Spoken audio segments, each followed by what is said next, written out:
authorities. Member for Sturgeon River Parkland. Mr. Speaker, I've never seen such shameful and dishonorable remarks coming from this Prime Minister. My great-grandfather flew over 30 missions over Nazi Germany.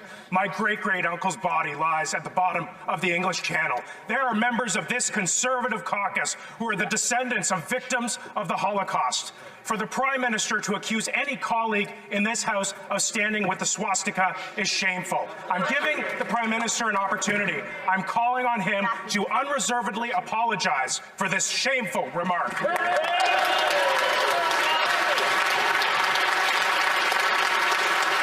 The Right Honourable Prime Minister.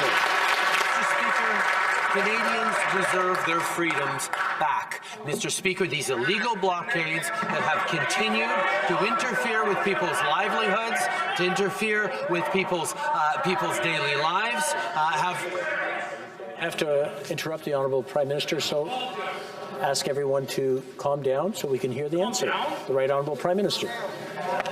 Mr. Speaker, the measures put forward in this Emergencies Act are proportional, are responsible, and quite frankly, are completely folded within the Charter of Rights and Freedoms. The steps that we are taking are important and measured to restore order and freedoms to Canadians in this country. That is exactly what we are doing. Well, member for Sturgeon River Parkland. Mr. Speaker, the lack of an apology from that Prime Minister speaks volumes. I have given this Prime Minister an opportunity to retract a shameful remark where he would accuse any honourable member of this House to stand with a swastika. As I said before, we have colleagues who are the descendants of victims of the Holocaust. I'm giving the Prime Minister one more chance. Will he apologize to all members of this House? The Right Honourable Prime Minister. Mr. Speaker, the members of the Conservative Party are calling to us to take more action over the past 2 weeks on this. They continued to stand with and encourage these illegal blockades. Mr. Speaker, Canadians are watching carefully and see exactly where the Conservative politicians who've stood with those blockades are standing. We will stand on the side of Canadians who deserve their lives back, who deserve their livelihoods back. Member for Sturgeon River Parkland. My apologies, Mr. Speaker. I didn't write these out.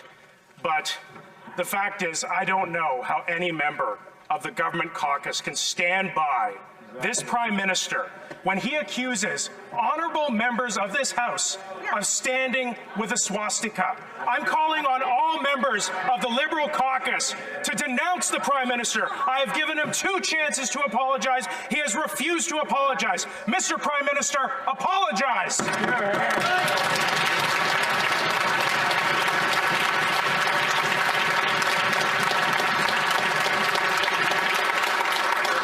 Once again, I want to remind the honourable members, I know this is getting emotional, but place your questions through the Speaker, not directly to each other.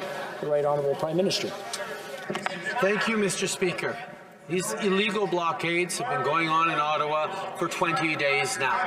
People have been interrupted in their daily lives, have been made to feel fearful, have been made to miss shifts at their work across southern Ontario. These are things that cannot be stood for, which is why we're moving forward with a responsible set of measures to allow the local police jurisdiction to do their jobs. We continue to defend freedom of expression, freedom of assembly, as long as it's peaceful and legal, Mr. Speaker. The honourable member.